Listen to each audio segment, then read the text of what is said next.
Good evening, Ice Wolves fans, and welcome to another edition of Ice Wolves Insider. Well, on tonight's program, we'll be chatting with Ice Wolves Associate Coach Ron Holloway, as well as Ice Wolves newcomers Dasan, Sydora, and Jessey Touchette. And then later on in From the Stands, we'll be chatting with 4 fans in our usual From the Stands segment. That would be Kevin Radloff, Denver Bernatchez, Terry Hillary, and Dustin Forbes. Should be a great show. We'll see you right back. Welcome back to Ice Wolves Insider. At this juncture, we're going to be talking to Ice Wolves Associate Coach Ron Holloway. Ron, welcome to the program. Thanks for having me. Yeah. All right, so obviously a pretty successful road trip you guys had last week, but before we go there, let's recap the big win at home over the Humboldt Broncos a couple weeks back. We didn't do a show last week, so let's talk about that. That obviously had to be a big win for the club given what happened last year. Yeah, for sure. I mean, with Humboldt being as strong as we were last year, we never beat them once last year, so that was for the guys that were here last year, it was a big stepping stone to get over that hump. And I thought we played well in that game. Humboldt is still a strong team. I mean, not to take anything away from them, but last year they were loaded up for the RBC, and obviously it's a team that we have to catch in this division at some point. So yeah, it was a big win for us for sure. Yeah, and as it would have it, it wasn't too long before you played the Broncos again, this time in their barn. And you guys showed a lot of resiliency in that game. You were down a couple goals really late and ended up tying it, sending it to OT. Obviously, they win in a shootout, I believe, but just talk about that game. Yeah, another game that I thought everybody played well. I mean, we didn't have Reese Dino that game, and it kind of opened up a spot for some other guys to maybe move up in the lineup or play different roles that they haven't been playing as far as the offense goes. And I was real happy with the guys, the way the whole team played. I mean, it was right from the drop of the puck right to the end. Everybody played real hard, and there's certain guys stepped up, and not to pick on certain guys, but I thought Brett Norman had probably the best game he's had all year for us, and I was really impressed with him. And our goaltending, although we let in 6 goals, I thought was real good in that game, and I was happy with the defense. So it was a total team effort. Mm-hmm. And then a pretty good follow-up the following nights in Battleford, which has actually been a pretty tough rink for the Ice Wolves historically. It looked like actually there might be a 3-0 shutout to your credit. It ended up being 3-2, but talk about the victory there. Yeah, same thing. I mean, we had a good start. I think the guys are realizing that we got to be ready to go as soon as the puck drops, and I think they were in that game for sure. And you're right, it could have been easily 3-0. Miles played well, and our defense was real strong in that game, and we didn't give up a lot of shots in that game. And I thought it was again a total team effort, and the guys they played hard. It was back-to-back games after an emotional game the night before, so it was big for us, I thought, and they really responded. Yeah, and as it turns out, that was actually the first road victory for you guys this season. And I guess my question is, what was the difference this trip, say, compared to previous trips? I don't know what it was. Whether it was not relying on Reese in the top line to do all their scoring, and the other guys thought, well, maybe I better do something about it, or the confidence, in our goaltending, or what the reason was. I'm not sure what it was, to be perfectly honest, but it was definitely a better effort right from the start. And even getting off the bus, guys were in a good mood, and they were ready to go. And it was one of those weekends that you want to have more and more as the season progresses, and hopefully we'll get better at that. Mm-hmm. You mentioned shots earlier, and that's been kind of an ongoing topic of discussion, and I guess Ice Wolves Nation, if you will. And I believe the latest stats have you guys being outshot roughly about 9-10 shots per game. What is your take of that? Does that match what you guys have in terms of your own tracking of the shots? Well, it's good in a way for Miles to have a lot of shots. It looks, it's good for his stats and for Dasan's stats. I mean, it's huge for their save percentage, but that being said, it doesn't look good on our defensive side either. And to be honest, a shot on net, the true definition of it has to be a scoring chance. So I mean, if it has a chance to go into the net, then it is a shot on net. And whatever, if they're high, they're high. I mean, it's not a real big concern of ours. I mean, we try and keep those shots down to about that 35 to 40 shots a game is what we're looking for. But sometimes it does seem to get a little out of control. I mean, it happens in other rinks too, where the guys counting the shots or watching the play, and then there's about 4 or 5 shots, so they'll hit the button 4 or 5 times. Or it's something to, as a team, we definitely look at, but it's not a real big concern of ours. I mean, the bottom line is the score and the clock when we're done. So Yeah. What about scoring chances? I imagine you guys kind of track those as well. How is the team doing in terms of scoring chance differential this year? Yeah, every game we've been in, we either won by a couple goals or lost by 1 goal kind of thing, and so we've been in every game. We've been blown out once this year, and it was early in the season. So, I mean, the scoring chances are there for us. I mean, obviously, we're working at every practice to try and get in those better scoring positions and work on our power play with creating the open ice so we can get those chances. But yeah, scoring chances, they are what they are. I mean, we're happy with them right now, and we know we're not going to be, as we were a couple of years ago with 2 lines that could go out and score at any chance. We're relying on hard-working guys to prevent those goals and relying on 1 line right now to do all their scoring, but hopefully that'll change. I was just going to ask you about that secondary scoring. It sounds like it's a bit of a concern. It is, and I think it's going to be addressed here. I mean, it's something we're working on. I mean, when we work on a practice, we don't just have one team as our power play guys and one team as our our penalty killing guys. Everybody takes a run at the power play, so everybody understands the power play, and guys step up at different times, and as the season goes on, I mean, things will definitely change and guys will get better at it, I'm sure. Yeah, the power play, I believe it's roughly 14%, and I believe that's, I'm not sure, maybe roughly halfway through the league. But if you look at the top 4 teams in the standings, they also have the top 4 power plays in the neighborhood of 23 to 26%. Do you guys as a coaching staff see that as a real opportunity? It's like, hey, if we can get this really humming, that perhaps we make some ground on some of these other teams? Oh, for sure. I mean, we work on it every practice for that reason. I mean, you want to have your power play and your penalty killing to be around that 125 to 130% for a total. So I mean, yeah, it's a concern that it is that low, and I mean that's why we work on it. But it's sometimes a power play is guys seem to take they take their time in a power play instead of taking the opportunity to score in the first 10 seconds of power play and think that they have to move the puck around and score in the last last minute of the power play rather than when that opportunity is there. And I think that's something that we're trying to address. That if that shot's there, let's take the shot now. Let's not wait till the end to get our shots. Yeah. Getting back to shots, of course, the stats say that Miles Hovto is getting a ton of work. By far the league leader in saves, which it may be the most accurate reflection in terms of a goalie's workload in a season. Are you worried about perhaps overworking him at this stage? I don't think so. Miles he came here in really good shape. He had a really good summer, and Miles is a kid he's a resilient kid. He works hard in practice, and he can handle the workload. And now with Dasan being in town, we're definitely happy with Dasan too. I mean, they're both 2 quality goaltenders, and I think that's something that is good for both of them, because it'll challenge both of them to make sure that although they are on the same team, they both want to be in the net, and unfortunately there's only one spot to be there. So I mean, it's good to have that goaltending competition in practice, and it makes them be better, I think. Mm-hmm.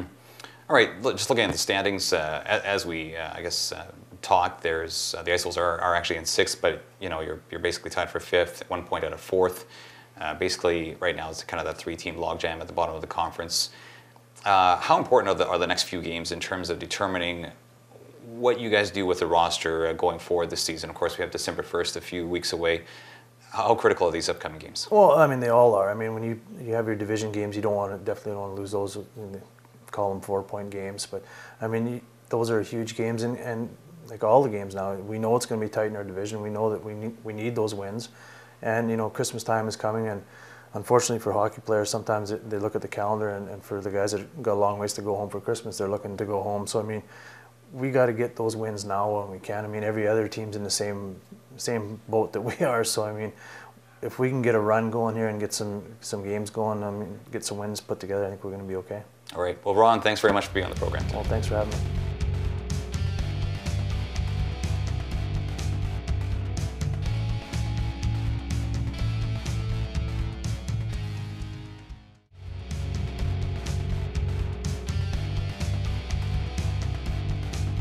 Welcome back to Ice Wolves Insider. At this point, we're chatting with new Ice Wolves, Dasan Sydora and Jessey Touchette. Gentlemen, welcome to the program. Thank you. Thank you. All right. So first off, I understand you're both from Alberta, and I'm interested to find out how, I guess, each of your stories in terms of how you ended up in LaGrange. We'll start with you, Dasan. Well, I started out the season in Spruce Grove with the AJHL team there, and they had the rights to a WHL goalie who ended up getting released. He played there the last season, so he came down and they were looking for an experienced guy. And they put me on the block and ended up getting traded to L'Orange. All right. So when you heard that, what was your first reaction? Did you know where you were being traded to? Yeah. The coach called me kind of right after it happened there, and I was excited. I'd been at home for 3 weeks waiting for a trade, so I was thrilled to be coming up here and playing hockey again. All right. And Jessey, maybe share your story in terms of how you ended up here. I was in Lloydminster playing there, and then I ended up getting released there from after a couple weeks. Was in contact with Bob, and he told me he'd give me a chance to come down here, so I was definitely thrilled about that. Got here, and I've just loved it ever since. Yeah, I was just going to ask you about that. I'll start with you there, Dasan. What have your first impressions been of L'Orange? Well, first impression as, it's obviously a small town and that, but I've definitely enjoyed my time here. It's a nice community to be a part of. It's obviously a very tight-knit group, the hockey team, because, that we're always together. We're always at the rink hanging out, and, it's, I like it so far. Yeah. And Jessey, how have you found your welcome to, as far as your new teammates are concerned? At first I was a little bit skeptical, but I don't know, they blended in very well with the guys, and they were just open, and I thought it was awesome. I think me and Dasan both agree with that for sure. All right, so obviously you guys have been here for the last few stretches, last few games rather, and you guys have enjoyed some success, including the first road win for the Wolves this season. Maybe talk about some of these games. I believe, I'm not sure if you're both in the lineup for the Humble game, that this last road trip where you guys unfortunately lost in a shootout, but let's just talk about that game. A lot of wild swings, it was just kind of a crazy game. You ended up losing, but you did get a point. Let's talk about that. Dasan, your thoughts on that game? Yeah, it was definitely a hard-fought, 1 point straight from the start there, and we competed hard for a full 60 minutes there as a team, and yeah, there were some ups and downs, but it's one of those things where that's going to happen in a game, and that's going to happen over the course of a season. It's just one of those things you deal with, and we were obviously very resilient and showed good compete in that game to get the point. Yeah. Jessey, what was your assessment of that road game in Humboldt? I thought it was really well, actually. I thought we played a full 60 minutes, like Dasan said. We definitely didn't give up. We were playing right down to the last 30 seconds there when Boyer scored. But I don't know, it's just one of those ones that got away, I guess. But the following night, you guys were able to make good on the road trip in terms of actually getting a victory. Came through with a 3-2 victory over the North Stars. Obviously, Dasan, you weren't in net, but maybe give us your take on that game. Well, once again, a good team effort, and the boys were firing on all cylinders, and we played hard in both ends of the rink. Obviously Miles had a great game there, and definitely held us in it when he needed to come up big. Actually, I have to correct myself because you were in it for the last 10 seconds. How crazy was that after Miles unfortunately got tossed? Have you ever been in a situation like that where you just basically had to be a closer for the last 10 seconds of a game? Definitely not for just the last 10 seconds, but yeah, it was kind of a crazy turn of events there. Didn't really expect something like that to happen, but you come in and obviously the boys are there to support you, and it was obviously ready to go there, but they did a good job. Puck didn't even enter our zone and ended up picking up the 2 points. So. Yeah. Jessey, what did you see as the keys to victory in the Battle Fritz the other night? We played a full 60 minutes with a high-tempo hockey. Definitely played very simple, just stuck to the basics, and really just went in there to get 2 points, and that was it. Yeah. Dasan, obviously you've split time a bit here with Miles, but it seems to me that the games you've been in, you've also seen a lot of shots your way. I think there was one game where it was close to 60 shots that you saw. Tell us about what that's been like. Assuming the shot count has been pretty accurate, you got a lot of action there, right? Yeah, it's been a little change of pace, definitely. In Spruce Grove, when I was there, I got 25 shots in both of my starts, and even last season with the midget triples in Red Deer, I was only averaging about 24 shots a game, so definitely a change of pace, but it's kind of nice, keeps you in the game, and keeps you active. So. Yeah. And Jessey, it seems like you found a place on that line with, I think, Owen LeClaire and Brendan Boyd. You've played with quite a bit lately. Just talk about how you guys are working as a unit there. We've been clicking well for sure. We're a young line, so we're just trying to make sure we're getting lots of tempo for the guys and keep everything going nice and smooth. Try not to get scored on too much and just keep grinding in the corners for the fellas. Yeah. Okay, well, thanks both of you for being on the program tonight. Thank you. Yeah, thanks for having us. All right. Just joining us, this is Ice Wolves Insider, and we've been chatting with Ice Wolves newcomers Dasan, Sydora, and Jessey Touchette. We'll be right back with From the Stands.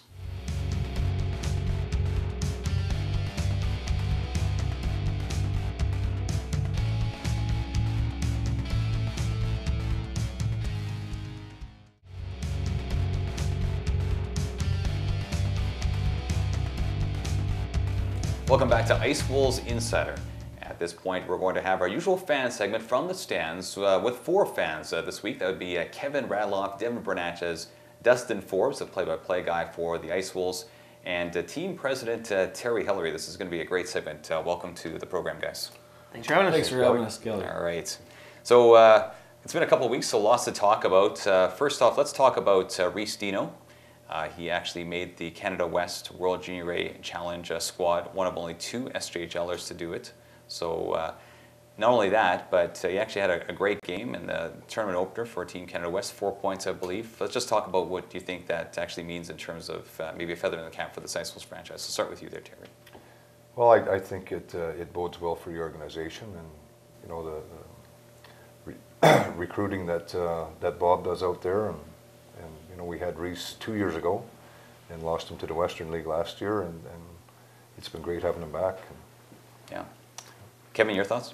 Yeah, it's great. You know, like Terry said, we had him, we lost him, we've got him back right now, and hopefully his good play out to East doesn't turn the tide on us again, and hopefully he can stay as an Ice Wolf. Yeah, we'll talk about that in a little bit there. Dustin, your take on not just his start, but just the fact that he even got this opportunity. Well, I mean, when he went out to Calgary for the evaluation camp, he was leading the league in goals and was right in the top spot in points in the league. So obviously there was a good chance for him to make the team going in. And as you said off the top, he had a heck of a game in the first game on Tuesday. Had 4 points, a goal, and 3 assists in 7-0 win against the Czech Republic.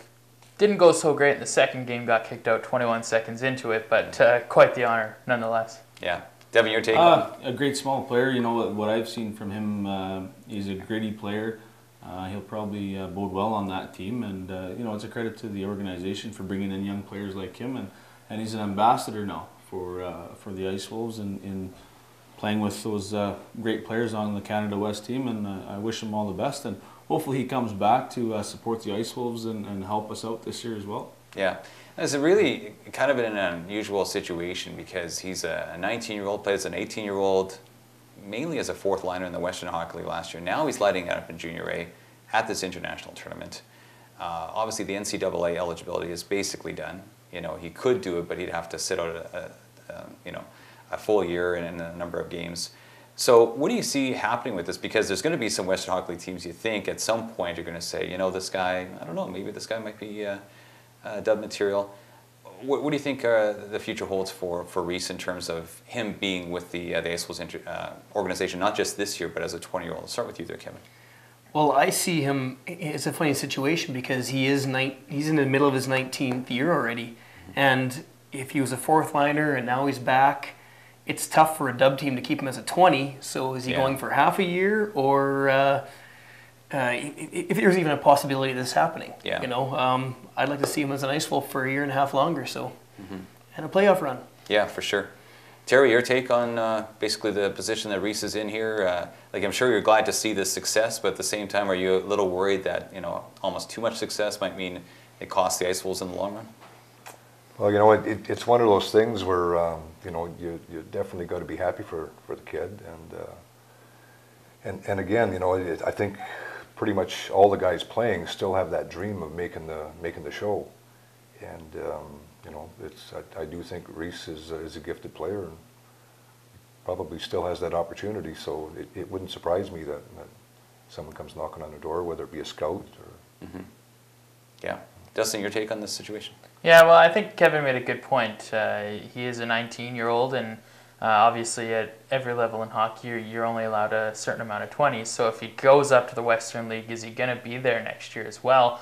And like the likelihood of that is probably not, unless he goes up and has the same type of pace that he's had here. But I mean, anytime you lead the league in goals and in point scoring, and you've been one of the most consistent players from the start of the season to when he left, you're going to have that opportunity. And it ultimately, I mean, as a player, like the other guys have said, I mean, the dream is to make the NHL. To get there, a lot of guys go through the Western Hockey League, and that might be something that is at the forefront of his options soon. Yeah. And of course, we've seen guys signed, especially recently, Dustin Stevenson being one of them, Andrew Johnston from Humboldt being another, signed directly out of the SJHL by NHL teams. Yeah. So it doesn't mean that you're necessarily giving up that dream if you're staying in the SJHL.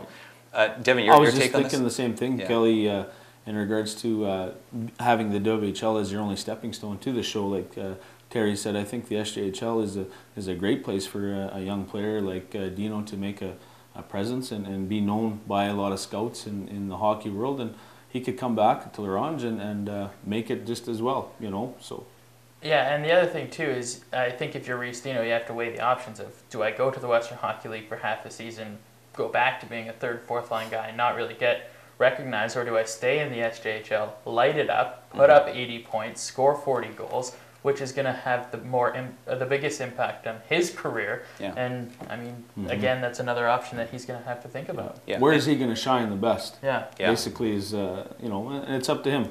It's his choice. I think he's the hockey player, and obviously there's two clubs that want him, and he'll make the choice, I guess, at the end of the day. But where will he shine the best? It might be in the SJHL, is my feeling. Yeah.